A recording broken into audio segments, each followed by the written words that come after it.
menjadi negeri yang penuh dengan kebahagiaan dan diampuni oleh Allah Azza wa Jalla, maka dimulai dengan memperbaiki keluarga. Biasanya keluarga yang hilang kasih sayang di dalamnya, yang ada hanya teriakan dan bentakan, maka yang keluar dari rumah seperti itu adalah anak-anak yang hanya akan merusak negeri ini. Terkadang anak lewat alun-alun di malam hari ya, di beberapa kota, di kota anak sendiri. Anak melihat pemuda-pemudi itu sampai subuh di sana. Anak ngomong, kemana bapaknya? Kemana emaknya? Mau dijadikan apa mereka ini?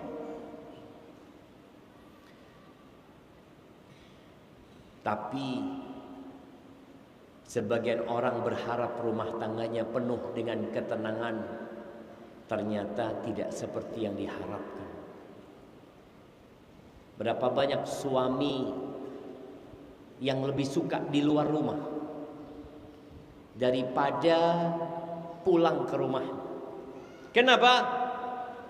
Kalau pulang ke rumah ditanya sama istrinya, dari mana? Ngapain saja? Jadi pertanyaan yang hanya membuat dia berpikir untuk ke warung sebelah. Kenapa kalau ke warung sebelah itu nggak ada ditanya dari mana? Yang ditanya apa? Mau apa? Ana tadi makan pagi di soto Banjar itu, langsung ditanya mau apa? Datang lagi mau minum apa? Ana ngomong nggak minum. Datang lagi mau minum apa? Masya Allah. Kalau di rumah seperti ini betah suami. Duduk sebentar, istrinya datang lagi. Bang mau apa bang? Enggak lah. Berapa menit lagi datang. Abang suka apa? Allahu Akbar. Kita ngelihat nggak pengen keluar rumah aja bang. Tapi kalau datang ke rumah ditanya dari mana, ngapain saja, ngobrol sama siapa, kok lama, kok telat. Sebagian istri mungkin lebih kejam daripada pegawai pajak. Nah, yang buat suami nggak betah di rumah. Ya, ada yang seperti itu. Ada yang kebalikannya. Kebalikannya bagaimana rumah tangga ini, emak sama anak-anaknya bahagia sekali kalau bapaknya nggak ada di rumah. Kalau bapaknya datang, emaknya ngomong, bapak datang, semua diam. Bapaknya seperti macan. Yang kalau keluar rumah semua mengatakan alhamdulillahirabbil alamin. Gimana bapak ini nggak balik lagi ke rumah caranya? Berharap seperti itu. Dan ketahuilah tidak semua rumah tangga dibangun di atas cinta. Enggak. Apa kata Umar bin Khattab radhiyallahu anhu?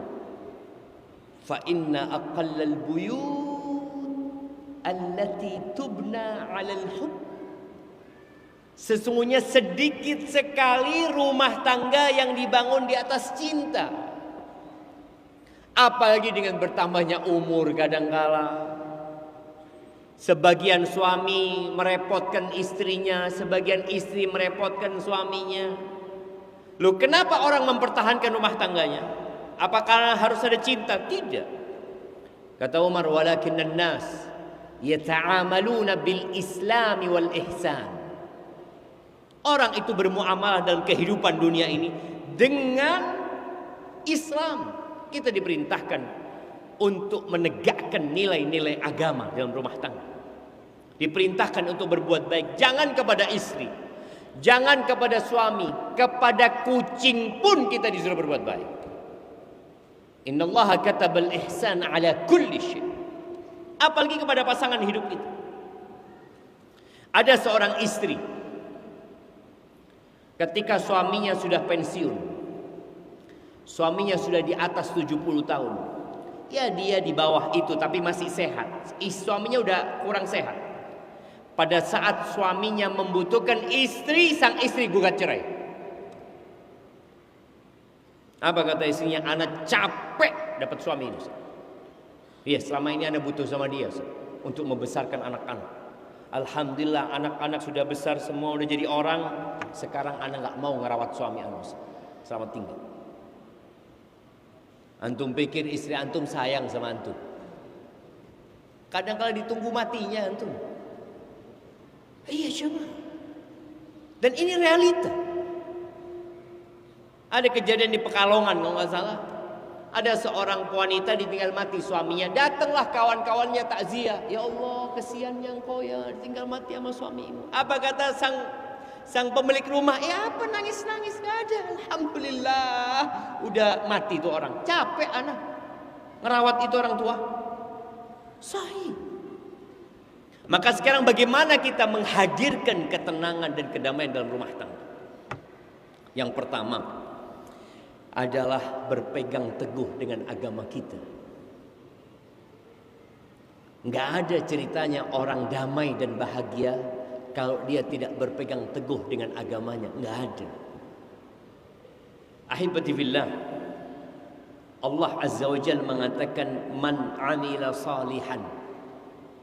Ini di surat An-Nahl ayat 97. Man amila salihan min dzakarin aw untha. Barang siapa yang beramal soleh, baik itu laki-laki atau wanita, wa huwa mu'min, syaratnya dia beriman. Itu nanti pembahasan kita ba'dal maghrib. Syaratnya dia mentauhidkan Allah Azza wa Jalla.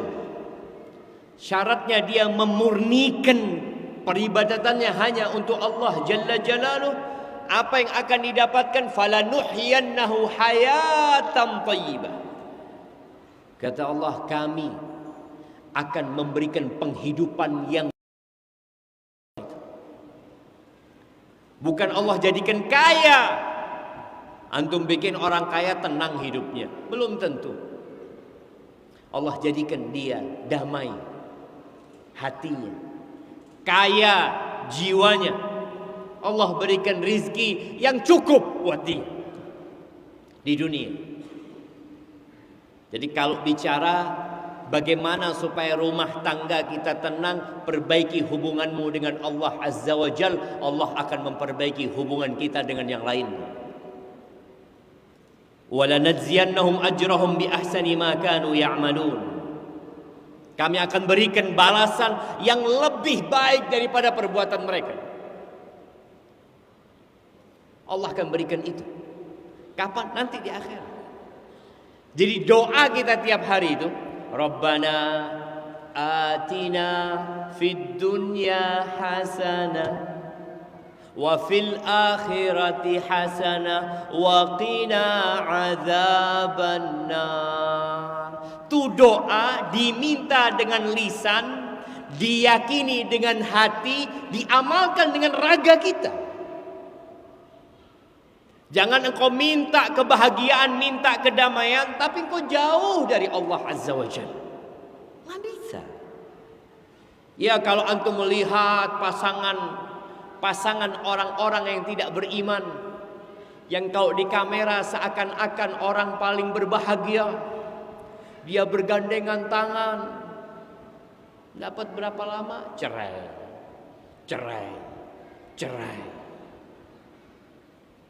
Bahkan ada di antara mereka yang pacaran 2 tahun, umur pernikahannya cuma 50 jam.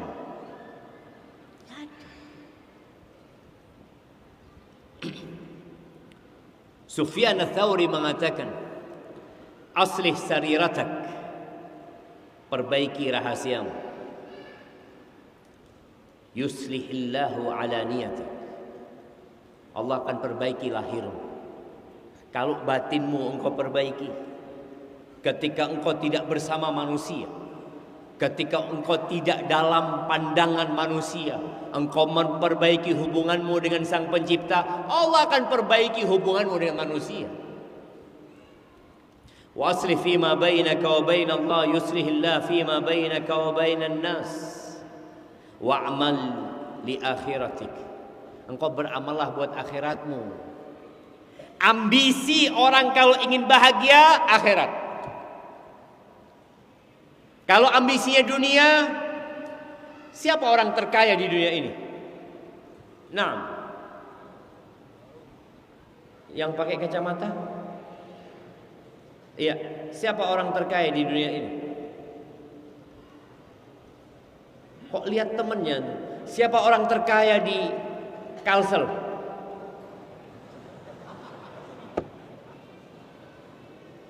Tahu? Siapa? Haji Syam, orang terkaya di sini. Kalau di Indonesia, nomor berapa beliau? Kasih hadiahnya. Kasih hadiahnya, Masya Allah. Ahibati fillah, ketika seorang ambisinya dunia, maka orang itu sudah divonis nggak bahagia. Selesai. Loh, Ustaz tahu dari mana Ustaz? Dia punya jet pribadi Ustaz. Dia punya mobil, Masya Allah, supercar, jangan ditanya Ustaz. Bahagia itu bukan di harta yang bergelimang. Bukan. Kalau antum mau menguping di tembok rumahnya orang-orang kaya yang tidak beriman, maka antum akan dengarkan keluhan.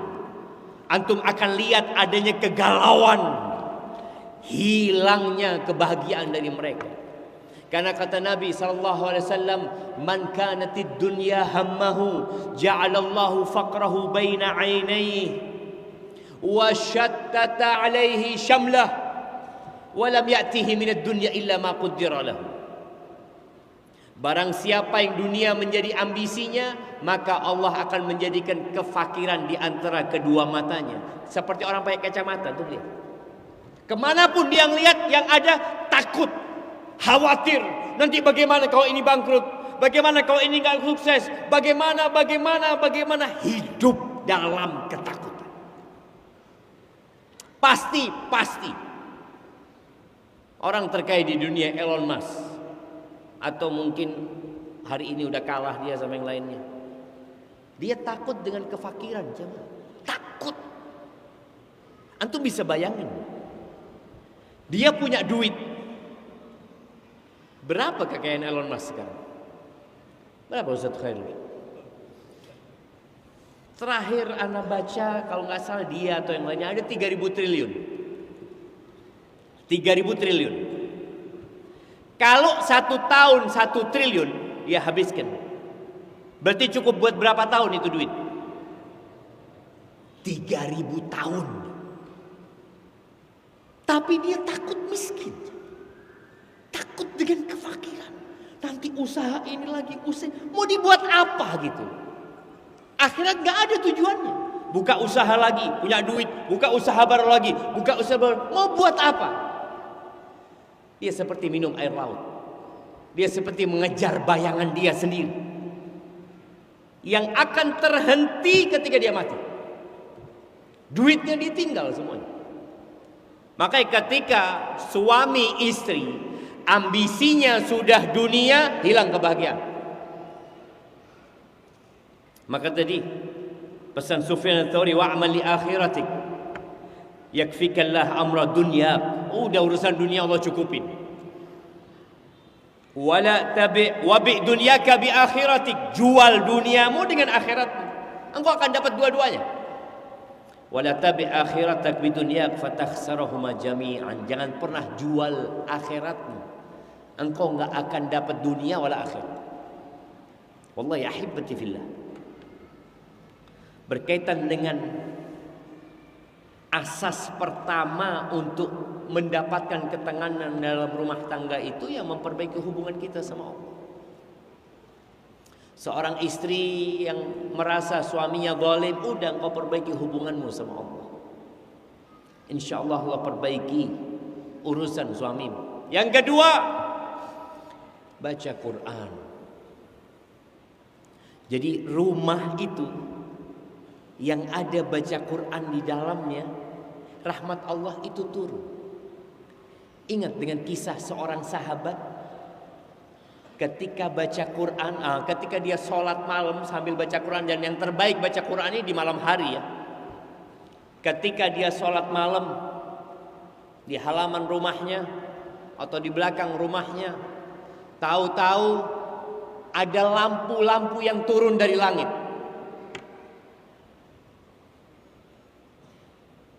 Pertanyaannya, siapa nama sahabat itu?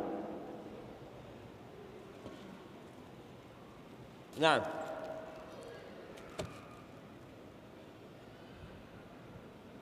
jamaah, bayangin dia sholat malam, dia baca Quran, itu turun lampu-lampu itu dari langit. Nah, tafadhal, berdiri biar dengar. Siapa namanya? Namanya antum? Iya. Amr, Masya Allah. Nama sahabat itu Usaid bin Khudair. Nah, Masya Allah. Jazakallah khair. Lihat jemaah, sakinah itu turun dari langit. Malaikat-malaikat mendengarkan. Bukan hanya malaikat, Allah pun mendengarkan bacaan. Sebagian kita lebih sering membaca WhatsApp group, lebih suka scrolling di IG daripada membaca kalamullah tabaraka wa ta'ala. Allah mengatakan, inna hadzal qur'ana yahdi lillati hiya aqwam. Ini Quran menunjukkan kepada jalan yang paling lurus. Wa nunazzilu minal qur'ani ma huwa shifaa'un wa rahmah. Kami menurunkan Al-Quran yang merupakan penyembuh dan rahmat. Makanya ketika orang galau, istri galau dengan suaminya, suami galau menghadapi sikap istri, engkau baca tuh kitab Allah. Baca dan rasakan ketenangan itu, tapi bacanya sama artinya. Orang yang baca Quran tanpa makna itu dapat hadiah. 1 huruf 10 kebaikan. 1 ayat lebih baik dari seekor onta. Tapi yang membaca Al-Quran dengan artinya itu dapat hadiah dan hidayah. Ini yang kadang-kala kita tidak menghayati apa yang Allah turunkan.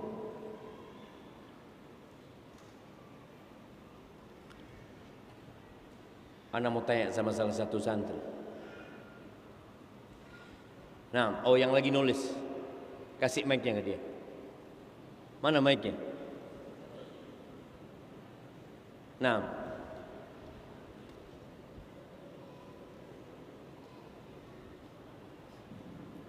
iya dia, betul. Ini.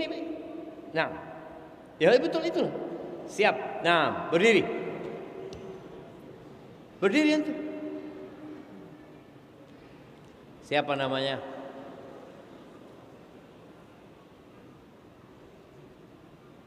Hidupin dulu mic-nya.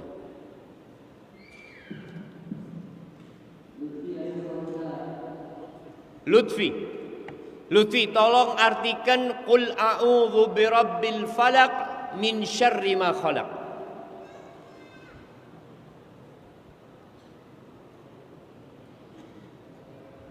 Tiap hari baca itu berapa kali, Lutfi? Berapa kali baca itu? 5 kali. Pagi 3, sore 3. Setiap sholat 1 kali. Sebelum tidur 3 kali. Banyak kali lah. Apa artinya? Qul a'udzu birabbil falaq min syarri ma khalaq.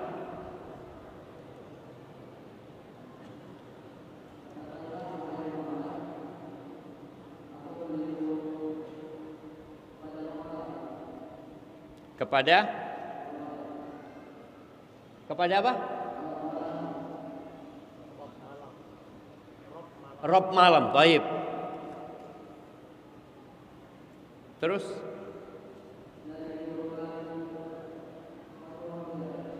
dari keburukan yang diciptakannya, Masya Allah, kasih hadiah. Masya Allah. Barakallahu fiik. Jamaah kita tiap hari baca itu. Tapi sebagian kita sampai hari ini nggak tahu arti. Baca lagi, qul huwallahu ahad, qul a'udzu birabbil falaq, qul a'udzu birabbin nas. Baca itu sebelum tidur baca. Coba tanyakan, apa artinya yang kau baca ini? Kenapa kita perlu tahu artinya? Berapa banyak orang yang tidak menghargai pemberian karena dia tidak tahu dengan mahalnya hadiah yang diberikan kepada dia. Dia nggak paham. Antum dikasih jam biasa, tapi antum nggak tahu ternyata jam itu harganya 1 M. Kira-kira antum pakai jam itu bangga? Biasa aja. Dikasih, iya ada yang ngasih Ustaz. Antum tahu harganya berapa? Enggak, 1 M. Oh 1 M, bener. Ana simpen Ustaz, nggak dipakai ini. Qul huwallahu ahad, yang setara dengan sepertiga Al-Quran. Qul a'udzu birabbil falaq, qul a'udzu birabbin nas, yang selalu dibaca oleh Rasul sallallahu alaihi wasallam, yang mengandung permohonan agar kita diselamatkan dari berbagai macam mara bahaya. Kita baca tapi hati kita nggak di situ.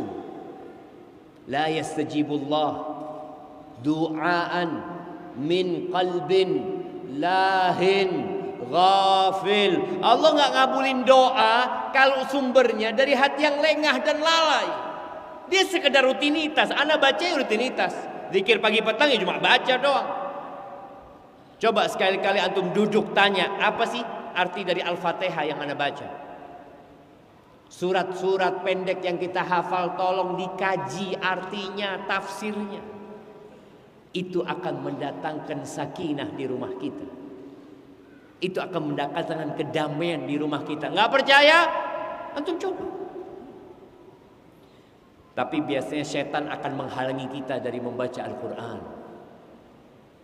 Maka tolong, nikmat yang kita rasakan di bulan Ramadan kemarin, bisa hatam Al-Quran, antum ulangi lagi.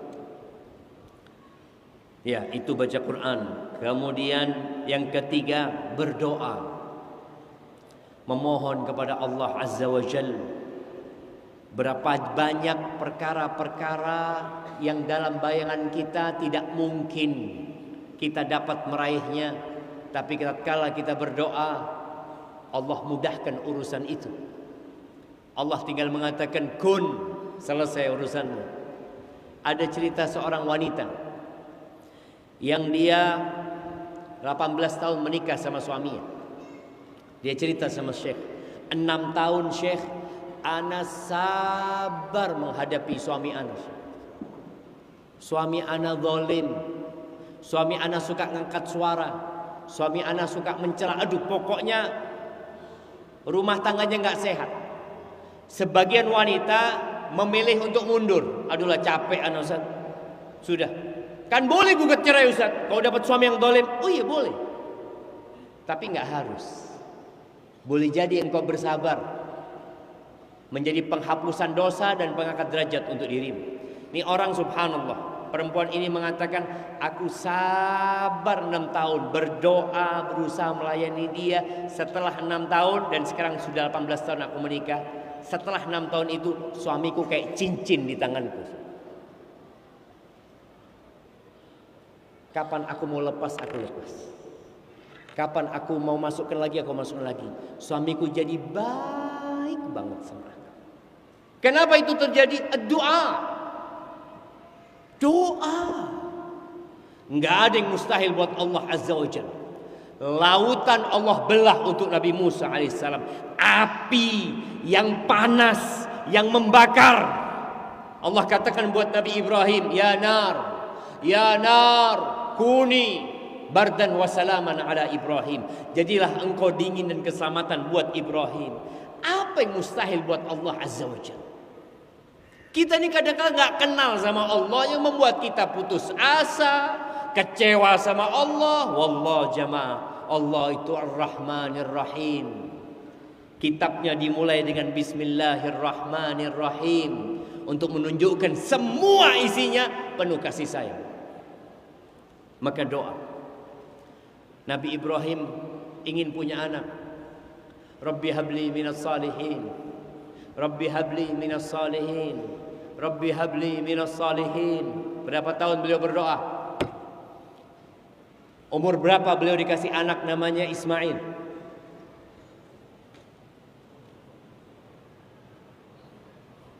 Jamaah, umur 80 tahun. Yang lainnya 86 tahun. Iya, kayaknya riwayat yang lebih rajih 86 tahun kasih. 86 tahun. Gimana ya Nabi Ibrahim doa jemaah? Rabbi habli minas salihin, Rabbi habli minas salihin. Nabi Ibrahim enggak ta'addud ya. Enggak poligami. Sebagian kita lihat istrinya enggak punya anak, kayaknya harus nambah istri. Nabi Ibrahim bayangin sabar beliau sampai umur 85 tahun kira-kira, istrinya menyerahkan budaknya kepada Nabi Ibrahim. Sarah itu memberikan Hajar kepada Ibrahim. Allah gerakkan. Artinya doanya Nabi Ibrahim enggak langsung Sarah punya anak, enggak. Apa yang terjadi? Allah gerakkan hati istrinya untuk memberikan budaknya buat suaminya. Allah berikan. Tapi setelah itu dapat anak. Rabbi habli minas salihin. Baru dikasih dari istrinya yang pertama, Sarah. Kadang-kala kita doanya kurang. Semangatnya jangan ditanya. Sapi kalah kalau bicara semangat dia. Tapi doanya kurang semangat. Doa aja. Istri berdoa, suami berdoa, Masya Allah. Ada cerita seorang suami berangkat haji. Pulang haji, suaminya ini baik banget. Istrinya cinta sama suami. Akhirnya pulang haji, ngobrol lah ini.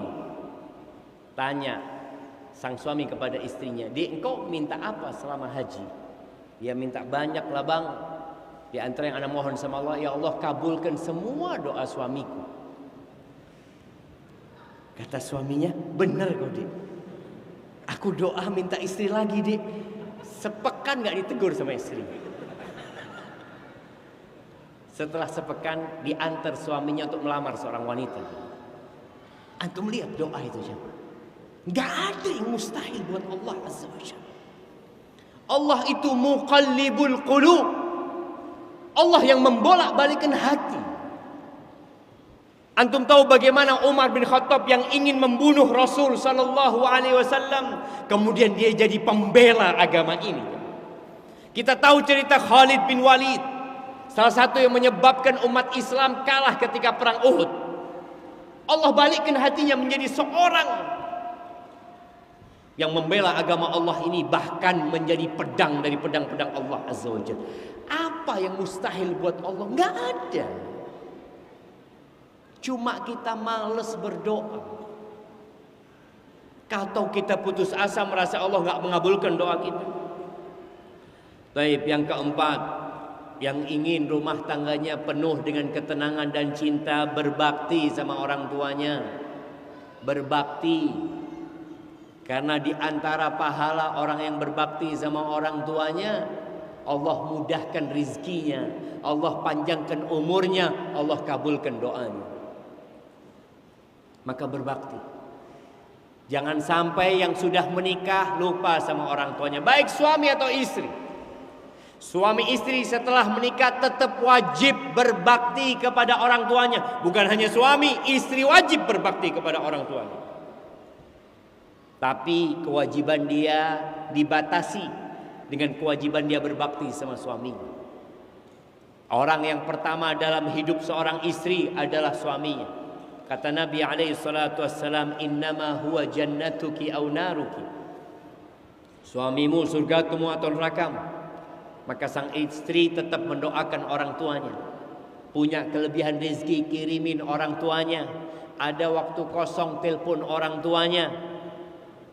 Dan nggak ada alasan, ya ibu nggak boleh sama suami. Iya, engkau mungkin nggak boleh keluar rumah, engkau nggak boleh berangkat ke sana, tapi suamimu nggak bisa menghalangimu berbakti sama orang tuamu. Dan bentuk kebaktian itu banyak sekali.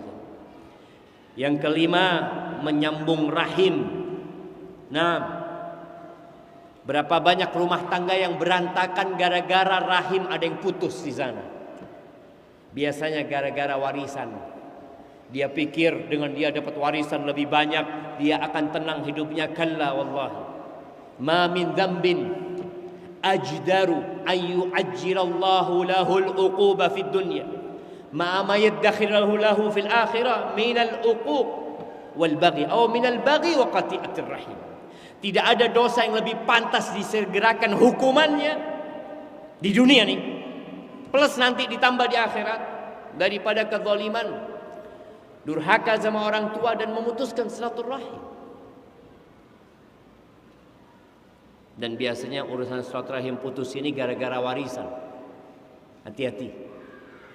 Buat para wanita, jangan sampai engkau menjadi pintu-pintu keburukan. Ada wanita-wanita yang mafatih lil khair, maghaliq lisyarr. Dia selalu dukung suaminya berbuat baik. Selalu dia menutup pintu-pintu keburukan. Maka tadi seorang istri kalau melihat suaminya memutuskan hubungan sama pamannya, sama keponakannya, sama kakak adiknya, engkau harus pegang suamimu. Kenapa? Bang, engkau tahu kita kepingin masuk surga bareng. Tapi kata Nabi SAW, la yadkhulul jannah qati'. Nggak masuk surga orang yang memutuskan rahim. Gimana doa kita mengatakan Rabbana atina fid dunya hasanah. Kita minta Allahumma inni as'alukal jannah, sedangkan kita sudah divonis gak masuk surga. Perbaiki hubungan. Dukung suaminya, jangan malah ngomporin suaminya. Permasalahan-permasalahan antara istri sama ipar jangan cerita sama suami lah. Kadang-kala suami jadi benci sama kakaknya, benci sama adiknya. Udahlah, engkau tutupin. Mudah-mudahan itu mengangkat derajatmu. Ahibati fillah, itu dari sisi agama. Kalau bicara bagaimana kita mendapatkan ketenangan, bagaimana menumbuhkan cinta dan kasih sayang, karena Allah mengatakan wa ja'ala bainakum mawaddatan wa rahmah.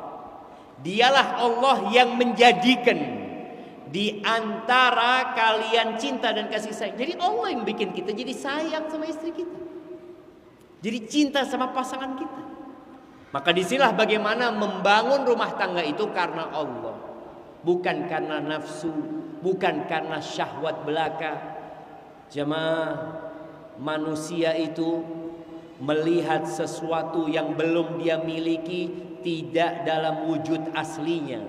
Ingat itu. Kenapa istilah rumput tetangga lebih hijau daripada rumput sendiri? Itu sampai hari ini. Karena kita belum memiliki istri tetangga. Istri tetangga kita juga sama. Melihat istri kita lebih hijau daripada istri dia. Bayangin ya. Kita melihat istri dia lebih hijau, dia melihat istri kita lebih hijau. Makanya kalau ada perempuan lewat, ya Allah, Masya Allah. Setelah antum nikahi, ada perasaan itu. Awal sebelum nikah, lewat aja, dada antum itu, dah, ya Allah. Sudah dilamar, Masya Allah, ini belum nikah nih. Masih proses lamaran. Antum lihat di HP nama dia, ya Allah, ini bakal istriku, ya Allah, Masya Allah. Coba lihat namanya dong. Setelah menikah, lewat keluar dari kamar mandi pakai anduk doang, nggak dilihat, lihat handphone dia. Ini istrinya siapa ini? Astagfirullahaladzim. Maka tadi bangun rumah tangga itu di atas al-iman. Ya, semua rumah tangga ada masalah. Maka agar kita tidak banyak masalah, yang pertama, ini dari sisi rumah tangga ya. Yang pertama, jangan salah pilih pasangan hidup. Rasul sallallahu alaihi wasallam menyuruh kita memilih pasangan hidup tadi yang pertama kita sebutkan iman. Wanita itu dinikahin karena bapak-bapak, Anda mau tanya sama bapak ini. Perempuan dinikahin karena 4 perkara, apa saja? Mana mic-nya? Ini bapak sesepuh kita ini punya pengalaman banyak ini.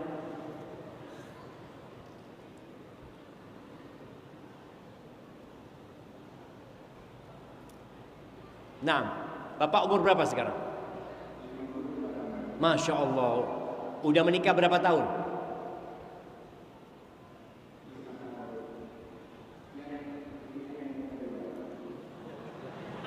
Punya 2 bapak. Masya Allah. Oh, yang pertama pisah, alhamdulillah. Kemudian yang kedua baru 5 tahun. Taib, Masya Allah. Bukan nambah pak ya. Jadi bukan poligami tapi poliganti. Masya Allah. Taib. Apa 4 kriteria wanita dinikahin apa saja? Agamanya, nasabnya, rupanya, hartanya. Bapak ini menikah yang pertama dulu karena apanya? Kasih hadiah. Langsung hadiah yang paling gede.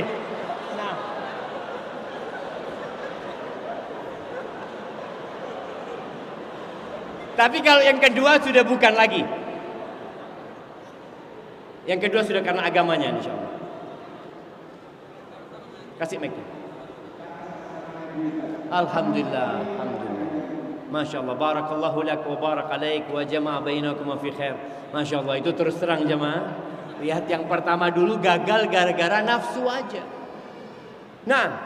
Nafsu itu sesaat. Sedangkan pernikahan ini kalau diniatkan ibadah jadi ibadah paling panjang seumur hidup. Antum akan melihat istri antum ya sampai seumur hidup. Gimana kalau ternyata nafsunya sudah mulai hilang?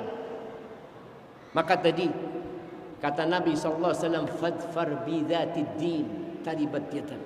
Engkau kalau ingin tenang hidupmu, ingin beruntung, bukan dengan wanita yang kaya, bukan dengan wanita yang cantik, bukan dengan wanita yang nasabnya mulia, tapi dengan wanita yang agamanya baik. Kalau agamanya baik, cantik, kaya, nasabnya mulia, Masya Allah, tawarkan ke Ustaz Ahmad Zainuddin.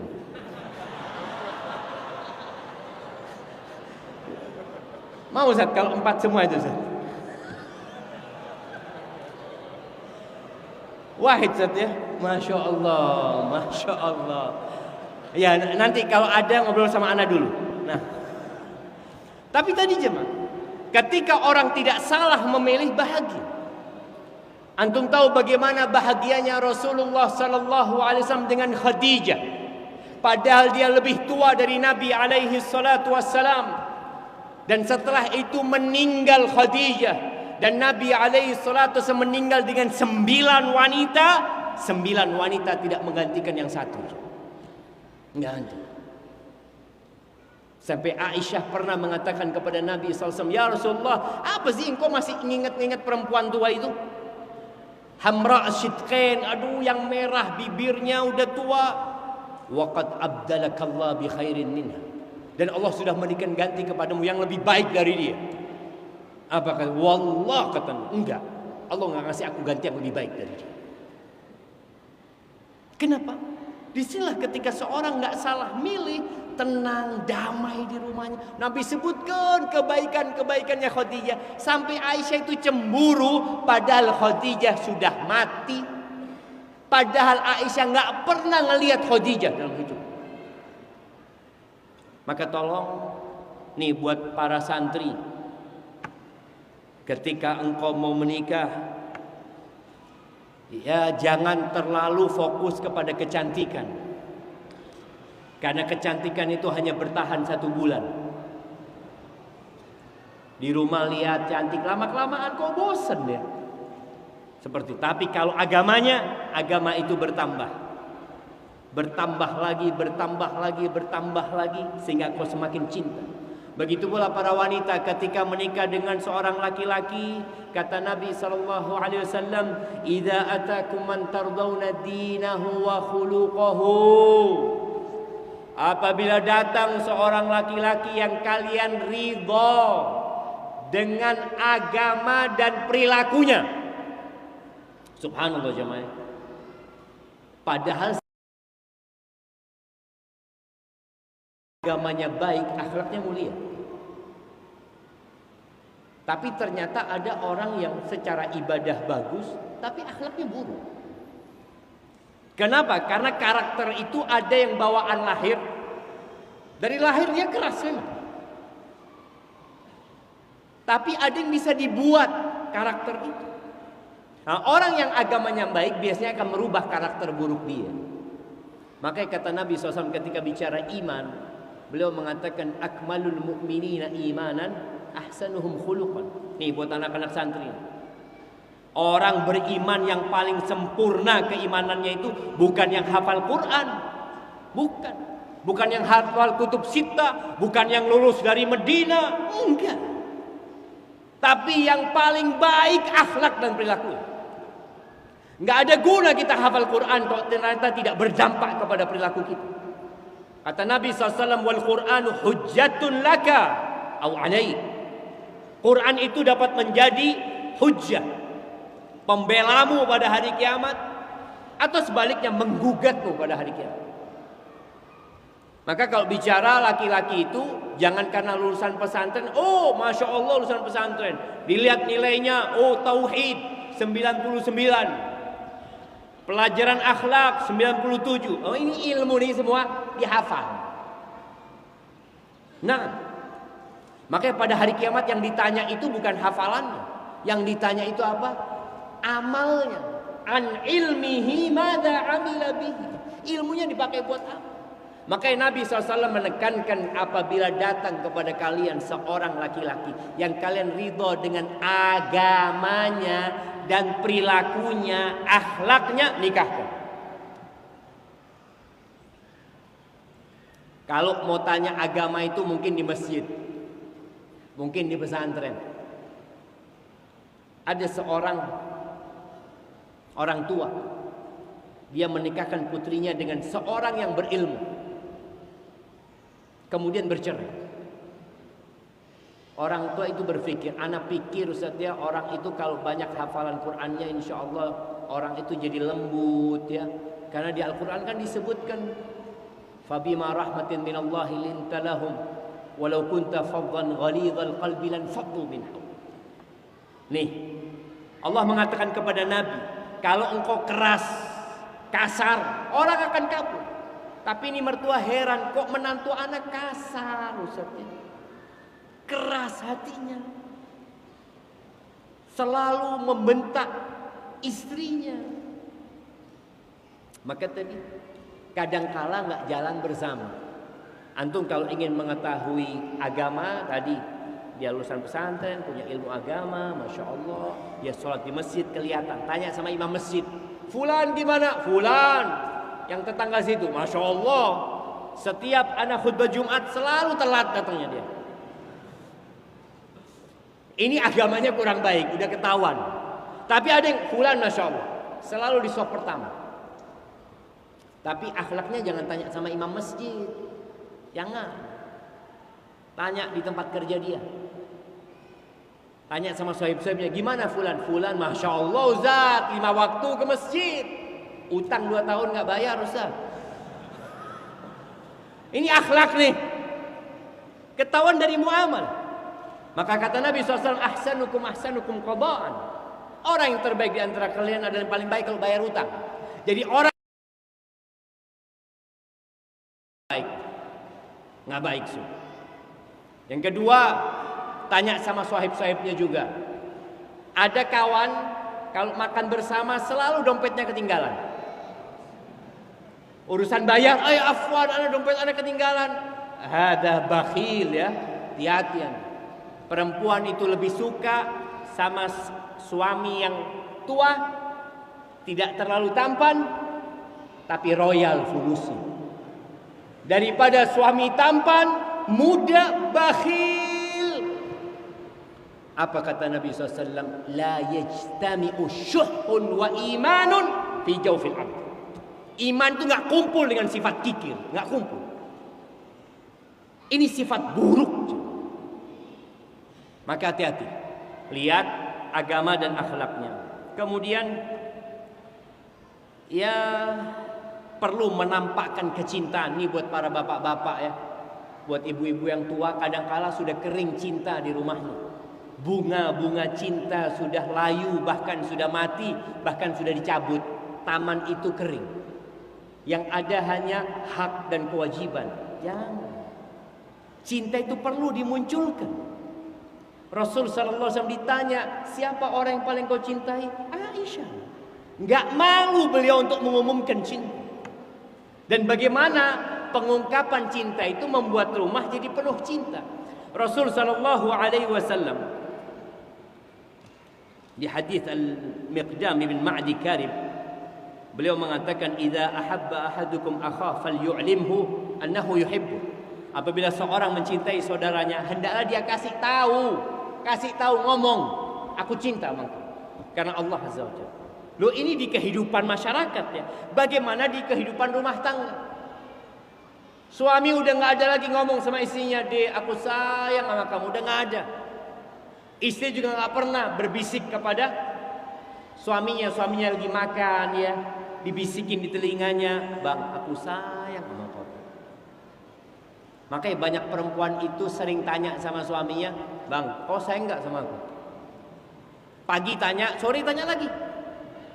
Sore tanya, tengah malam tanya lagi. Kenapa? Karena antum tidak mengungkapkan.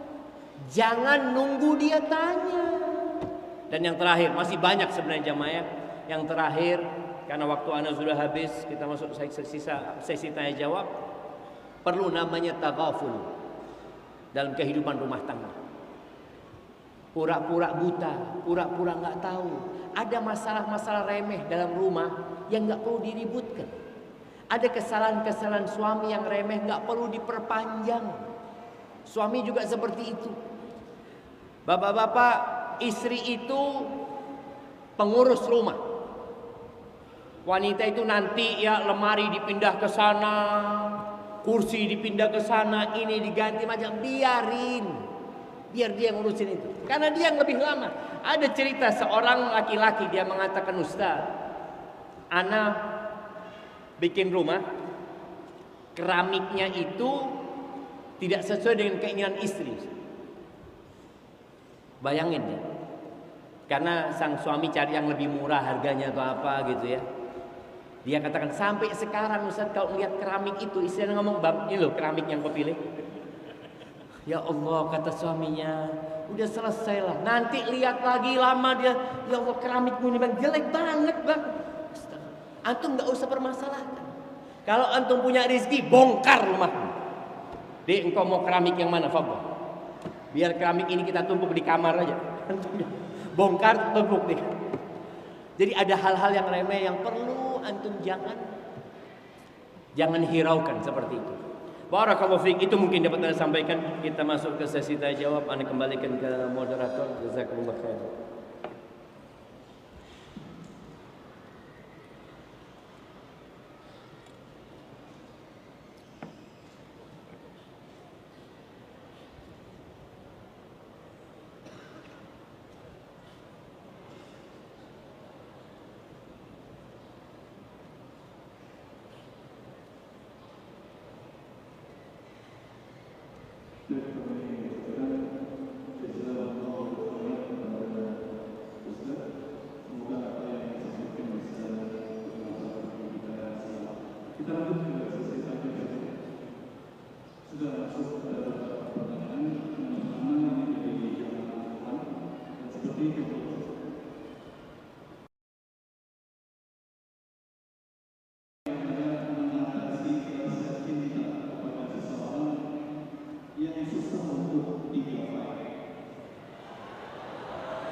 Mengatasi rasa cinta yang susah untuk digapai.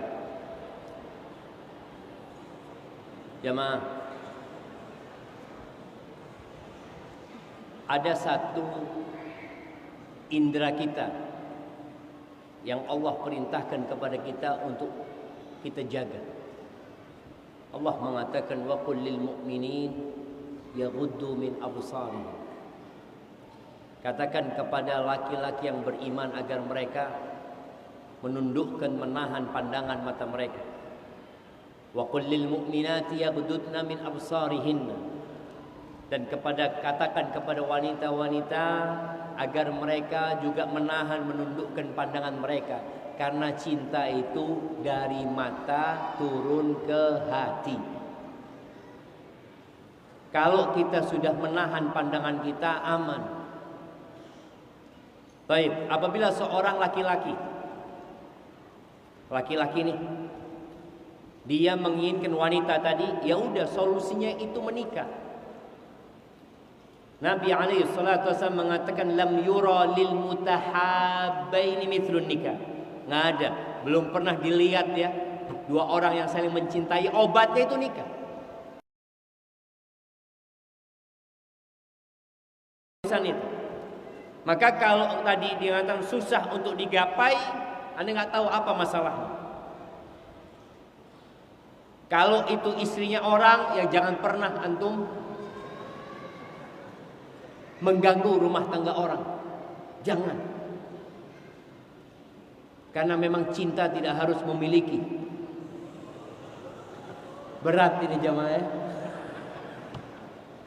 Ya udah, kadang kalau orang cinta tahu-tahu tuh perempuan dinikahin sama laki-laki lain. Kalau antum memang tetap cinta sama dia, ya udah doakan semoga dia bahagia. Karena orang yang mencintai dia akan cinta dengan kebahagiaan orang lain. Kadangkala anak naik mobil di belakang truk tulisannya kutunggu jandamu. Ini mendoakan keburukan jemaah. Jangan. Kalau dia jadi janda kemudian kau mau nikahi, nggak masalah. Ada jemaah, ada. Anak punya keluarga ada. Ada yang masya Allah. Itu laki-laki pernah melamar, tapi kemudian gak jadi nikah. Lalu kedua orang ini menikah masing-masing. Menikah sampai jadi kakek dan nenek. Subhanallah. Yang nenek ini ditinggal mati sama suami, diceraikan. Subhanallah, ini kakek melamar. Jadi umur 60 tahun lebih menikah dengan umur 70 tahun. Kenapa? Karena dia cinta gitu. Tadi, ya gimana ya? Subhanallah. Tapi tadi ketika masih memang sudah nggak bisa, antum jangan berharap yang tidak. Doakan kebaikan buat dia. Tapi kalau yang dicintai, kalau perempuan mencintai laki-laki yang sudah beristri, kayak Ustaz Ahmad umpamanya, gimana caranya Ustaz? Masih ada jalan nggak Ustaz? Kayaknya nggak ada jalan Ustaz. Ya artinya ketika nggak ada jalan, ya sudah, antum berdoa, mohon sama Allah Azza wa Jal, semoga dikasih ganti yang lebih baik. Dan insya Allah mati satu tumbuh 1000. Tetap berdoa memohon kepada, jangan dibohongin dengan bisikan-bisikan cinta yang kadangkala hanya membuat hidupmu menderita. Barakallahu fikum. Nah,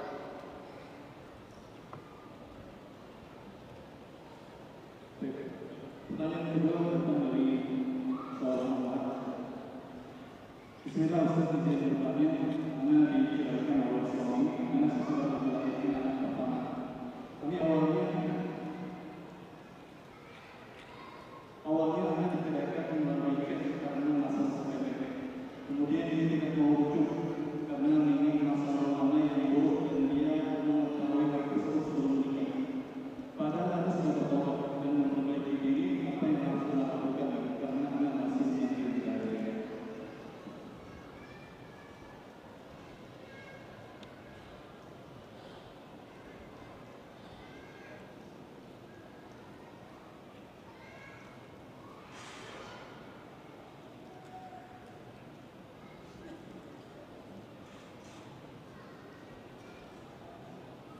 Masya Allah. Antum dengar? Gak dengar tadi? Suaranya kayak kurang jelas. Ya, ini perempuan diceraikan sama suaminya. Padahal dia masih cinta sama suaminya. Ini perempuan punya masa lalu buruk. Masa lalu buruk, dan suaminya udah tahu dengan masa lalu dia, dan dinikahin dengan masa lalu dia. Ahibati fillah. Ingat ya, kita semua pelaku dosa. Kita semua punya masa lalu buruk, yang kalau Allah bongkar dosa kita nggak akan kumpul di masjid ini. Kita bisa duduk bersama nih, antum bisa dengerin dari ana bisa memandang antum, karena Allah menutupi dosa-dosa kita. Apa yang harus dilakukan oleh wanita ini? Ketika dia diceraikan sama suaminya dan suaminya tidak mau merujuk dia. Ini punya anak sekarang, suaminya tidak mau merujuk dia. Yang pertama, katakan inna lillahi wa inna ilaihi raji'un. Katakan sesungguhnya kami milik Allah dan kami akan kembali kepada Allah Azza wa Jalla. Engkau, suamimu, anakmu, orang tuamu, seluruh penduduk bumi ini milik Allah Azza wa Jalla. Lalu katakan Allahumma ajurni fi musibati. Ya Allah, berikan pahala di musibahku ini. Wa akhlif li khairan minha, dan berikan aku ganti yang lebih baik darinya. Yang kedua, perbanyak baca la haula wala quwwata illa billah. Engkau yakin Allah lebih sayang sama dirimu daripada suamimu. Allah lebih sayang sama kita daripada kedua orang tua kita. Allah lebih sayang sama kita daripada seluruh penduduk bumi. Maka baca la haula wala quwwata illa billah. Engkau mau ngomong apa? Engkau ingin menyelesaikan masalah tapi suami enggak mau rujuk. Ya sudah, engkau kembali kepada Allah Azza wa Jalla. Kemudian yang ketiga, selalu berbaik sangka bahwa dalam setiap musibah pasti ada hikmah. Kita nggak tahu hikmahnya apa. Kadangkala seorang itu merasa beban ini begitu beratnya, padahal di balik itu apa kata Allah Azza wa Jalla? Fa inna ma'al usri yusra. Inna ma'al usri yusra. Yakin setelah kesulitan ini, setelah kerepotan ini, setelah kegalauan ini, bentar lagi akan ada kemudahan dari Allah Azza wa Jalla. Dengan itu tenanglah hidup. Kita hidup dalam rangka mengabdi kepada Allah Azza wa Jalla. Mungkin engkau tidak mengabdi sebagai istri untuk suami itu, mungkin ada yang lainnya yang bisa engkau kerjakan dalam mendekatkan diri kepada Allah Azza wa Jalla. Yang jelas jangan berburuk sangka sama Allah Azza wa Jalla. Sudah suamimu tidak mau sama engkau, kalau masih bisa dimediasi, tapi kalau tidak, engkau kembalikan semuanya kepada Allah Jalla Jalaluhu. Hadza wallahu a'lam bissawab. Pertanyaan selanjutnya, Assalamualaikum Ustaz. Waalaikumsalam. Bagaimana sikap seorang anak ketika melihat kedua orang tuanya ketika di depannya? Ketika kedua orang tuanya bertengkar di hadapan anaknya. Masya Allah jemaah. Apa sikap anak kalau kedua orangnya bertengkar? Tergantung anaknya pertama. Ada anak yang sudah besar, ada yang bisa menengahi. Ada anak yang dalam perasaan dia nggak akan bisa menengahi.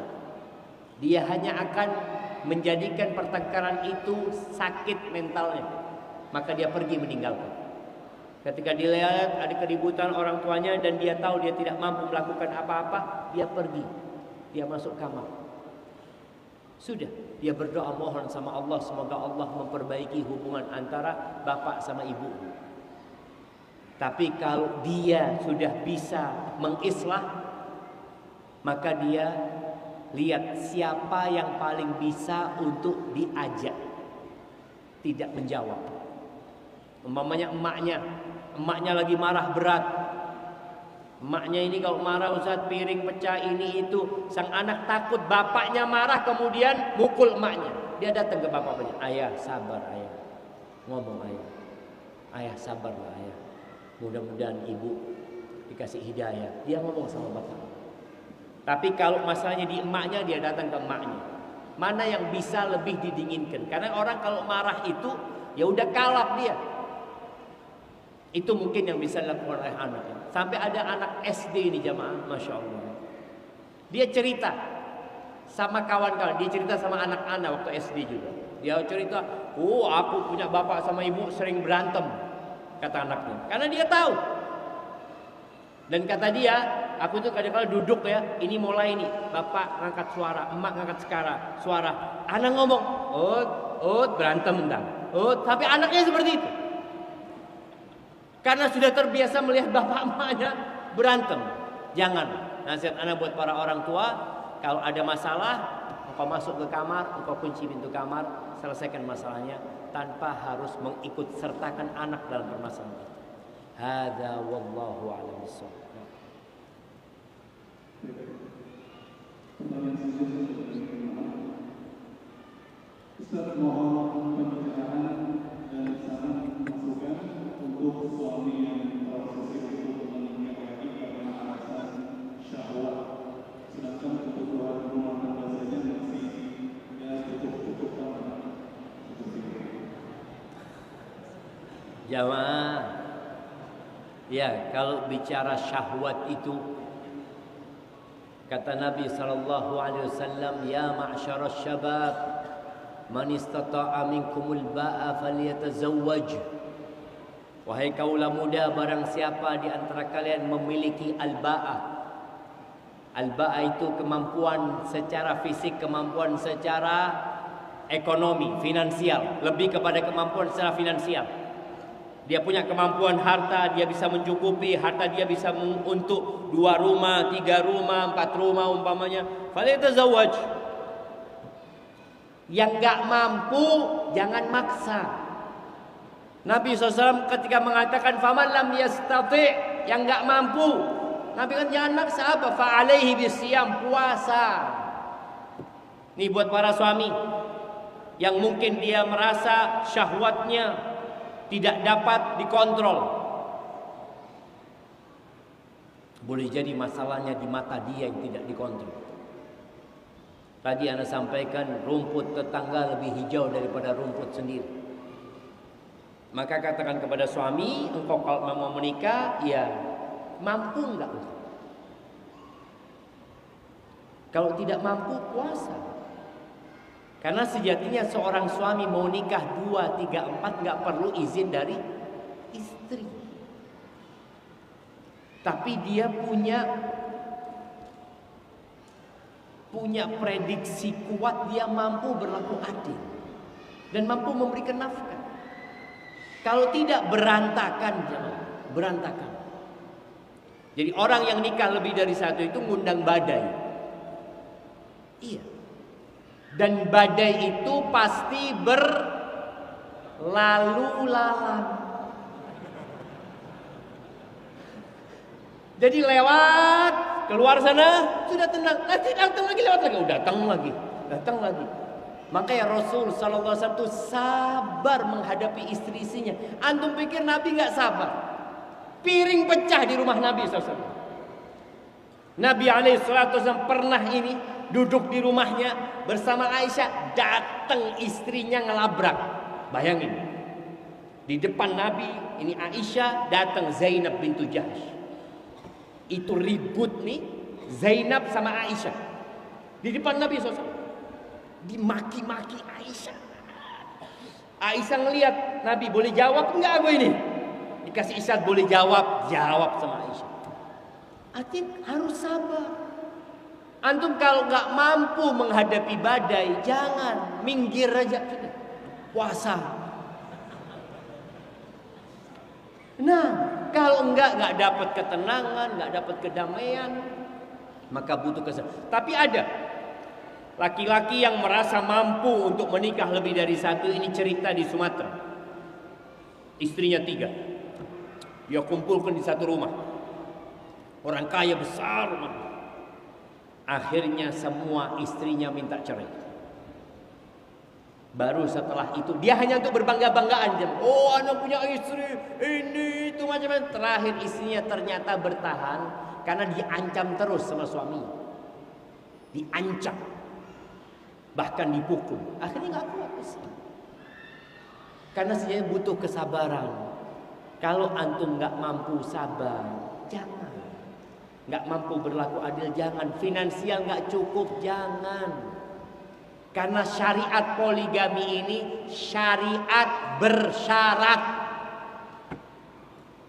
Bukan syariat terbuka. Syarat dan ketentuan berlaku. Ketika syarat dan ketentuan tidak dipenuhi, yang ada antum di hari kiamat antum akan mendapatkan adab, di dunia antum nggak akan bahagia. Dan ingat ya, pesan Nabi SAW, ketika seorang lelaki melihat wanita yang membangkitkan syahwatnya di luar sana, apa kata Nabi SAW? Falyarji ila ahli. Pulang jumpain keluarganya. Kenapa? Fa innal ladzi biha mithl ladzi biha. Yang ada di perempuan yang dia lihat, yang membuat dia tertarik, sama persis dengan yang ada di istrinya. Nggak beda. Itu hanya ujian dari Allah Azza wa Jalla.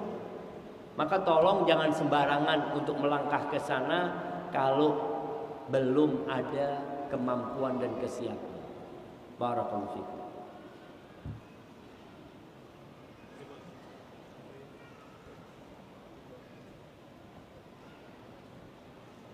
Pertanyaan selanjutnya, bagaimana pendapat tentang nikah muda?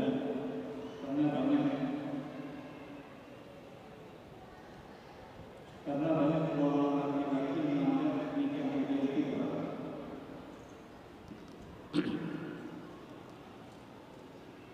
Jamaah, dalam agama kita, masa umur manusia itu cuma dua, baligh dan sebelum baligh. Lihat anak SD yang berzina kemudian hamil. Alhamdulillah. Anak SD sekarang sudah berzina. Ini benar-benar hal yang menakutkan sekarang. Dan hamil. Karena secara anatomi tubuh ketika seorang wanita sudah baligh, ya dia sudah bisa punya anak. Laki-laki pun seperti itu. Ketika dia baligh, dia sudah dicatat tuh sama malaikat semuanya. Kan ada ungkapan, oh masih kecil. Iya, di dunia ada hukum yang berkaitan dengan di bawah umur dan di atas umur. Di bawah umur itu bukan sebelum balik, enggak. Di bawah umur berapa tahun? 17 apa 19? Berapa? 17. Jadi kalau bicara nikah muda itu, kalau dikatakan berat, kembali kepada persiapannya. Antum tahu sebuah barbel dengan berat 50 kilo. Kalau langsung diangkat gak mampu. Tapi orang itu berlatih. Dia ngangkat 2 kilo, 3 kilo, 5 kilo, 10 kilo, sampai 50 kilo dia bisa angkat. Di sini ketika seorang hendak menikah, dia mempersiapkan diri dengan beban-beban yang akan dia hadapi. Dia tahu ketika dia menikah, dia menjadi seorang suami yang punya kewajiban membahagiakan istrinya, punya kewajiban menjaga dan memelihara istrinya. Karena sebagian anak muda sudah nikah masih saja seperti bujangan, masih nongkrong di kafe, masih main futsal sampai lupa waktu. Ingat, ada seorang istri yang menggunting sepatunya suaminya karena nggak kuat dia. Engkau itu punya istri. Maka buat yang mampu menikah, menikah. Selama umurnya sudah cukup secara hukum negara, sekarang itu menikah umur 19 tahun. Tapi kalau mau menikah sebelum itu boleh. Dan ternyata banyak di beberapa kota itu yang mengajukan pernikahan di bawah umur 19 tahun dikarenakan banyak yang hamil dari perzinaan. Nah, mereka jangan nikah dini, jangan nikah dini. Taib, terus zina nggak apa-apa, tapi pakai apa? Na'udzubillah. Ada yang melarang yang halal, kemudian membolehkan yang haram. Di sini, oke, betul. Ketika anak itu belum matang untuk menikah, ya dipersiapkan. Dulu itu umur 17 tahun. Kemudian sekarang umur 19 tahun. Boleh jadi 5 tahun lagi baru boleh nikah umur 25 tahun. Karena memang orang semakin gak lengkap akalnya. Dia sudah balik tapi akalnya belum lengkap. Maka kita harus bersama-sama mengawal. Oke, sekarang 19 tahun umurnya, tapi bagaimana menyelamatkan anak sebelum 19 tahun jangan sampai berzina. Itu yang harus dipikirkan. Ketika mengatakan enggak, anak enggak mau menikah muda, enggak apa-apa, tapi jangan berzina. Enggak ada alasan orang berzina, ingat. Tidak ada alasan orang berzina setelah Allah mengatakan fankihu ma taba lakum minan nisa'i mathna wa thulatha wa ruba'. Nikahi wanita yang baik-baik menurut kalian itu 2, 3 atau 4. Nggak ada alasan berzina. Dan memang jamaah, menikah lebih dari 1 itu lebih berat daripada orang berzina. Orang berzina nggak ada tanggung jawab kecuali dosa yang dia emban. Dia nggak tanggung jawab sama mertua. Dia nggak berpikir memberikan nafkah. Dia tidak ada masalah dengan ipar-iparnya. Sudah dia berzina. Dia punya uang 100 juta. Dia berzina. Dapat berzina dengan 100 wanita. 100 wanita dia zina. Tapi ketika dia mikir nikah ada beban. Wah, itu syariat Allah Azza wa Jal. Ujian buat kita. Yang haram ditinggalkan, yang halal dikerjakan. Tapi penuh dengan perjuangan. Jadi sekali lagi, yang belum siap menikah jangan menikah. Tapi ketika sudah siap menikah, Masya Allah. Anak punya guru di Madinah itu, Profesor Awaji. Dia itu dinikahkan sama pamannya ketika kelas 3 SMA. Kelas 2 SMA. Sampai profesor. Dia cerita, ketika orang-orang masih menghayal, alhamdulillah anak punya istri. SMA kelas 3, kelas 2 punya istri. Anak-anak siap? Nah, siap nggak? Belum siap? Ya kalau belum siap jangan. Nunggu kesiapan insyaallah. Barakallahu fiik.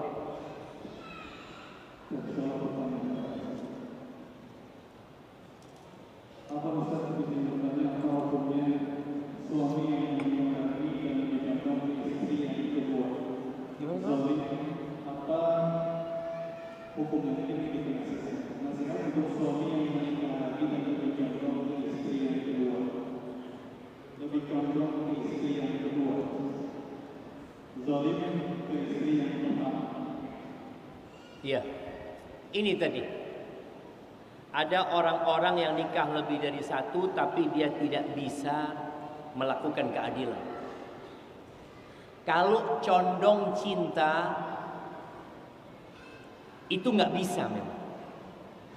Orang itu ketika bicara cinta kepada istri-istrinya, ya mungkin ada yang lebih dia cinta.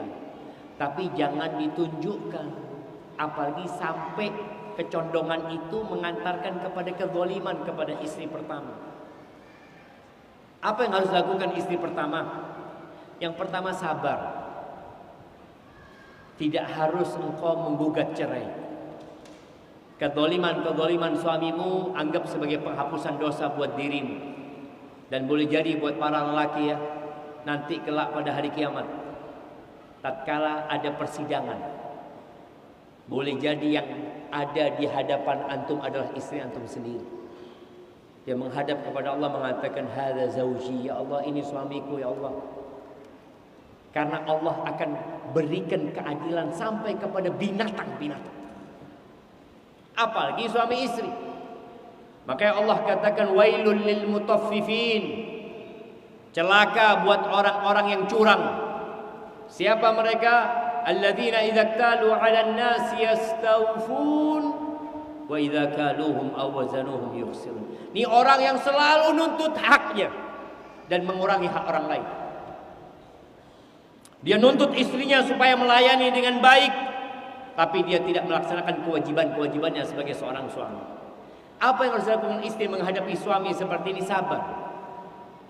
Sabar, jangan serta-merta engkau gugat cerai. Hatinya suami itu ada di tangan Allah Azza wa Jalla. Pernah ada seorang sahabat yang ketika dia menikah kedua, dia itu condong sama istrinya yang kedua. Sampai istri pertama itu laporan kepada Ummul Mukminin Aisyah radhiyallahu taala anha. Iya, kepada Aisyah atau kepada yang lainnya, lupa. Nanti dia hatinya berbalik kepada istri pertama. Kemudian istri keduanya nggak diurusin, nggak boleh. Allah Azza wa Jalla mengatakan fala tamilu kullal mail fatadharuha kal mu'allaqah. Ini buat para suami. Engkau jangan condong kepada salah satu dari istrimu, kemudian yang satunya engkau tinggalkan seperti orang yang tergantung, enggak punya suami tapi punya suami. Dan ingat, ada hisab jamaah, yang ketika hisab itu ditegakkan buat kita, antum nggak bisa balik ke dunia. Dan boleh jadi di padang mahsyar antum meminta maaf sama istri antum di padang mahsyar itu. Tapi boleh jadi satu enggak, anda butuh pahala hari ini. Na'udzubillah minan nar, ya, semoga Allah menjauhkan kita dari api neraka. Hadza wallahu a'lam bissawab.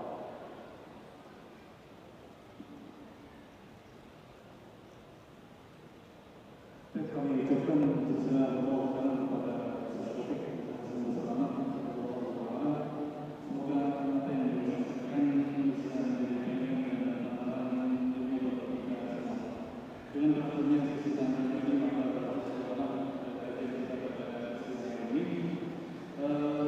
kami ingin kembali bahwasanya kita masih berada di sisi yang kedua, insyaallah masih bersama Ustaz Dr.